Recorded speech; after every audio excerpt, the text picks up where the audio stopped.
poses photos comme celle-là. Les 25 nageurs sélectionnés pour les Jeux des îles vont sans doute devoir en faire quelques-unes encore jusqu'à leur départ pour les épreuves à l'île Maurice. Depuis quelques jours déjà, ils s'entraînent ensemble, comme ici à la piscine du Chaudron. Ça commence à se rapprocher, l'échéance. Donc du coup, la préparation est vraiment très importante en ce moment. Là, on fait vraiment natation, manger, natation et voilà, ça devient un peu dur, mais c'est de l'entretien. On sait qu'on doit représenter quand même la France dans 2 semaines à peu près, un peu plus. Et ouais, on a quand même un objectif. Voilà.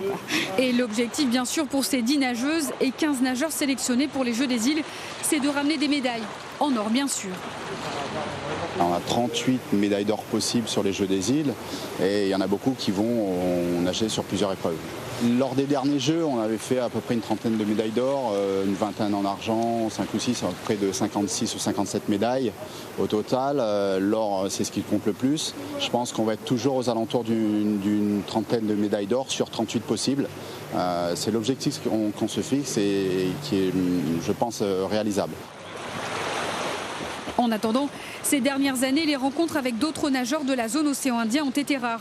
Du coup, difficile pour les cadres techniques d'évaluer le niveau de leur adversaire. Mais ici, comme à Maurice, les Réunionnais pourront toujours compter sur les conseils de leur coach.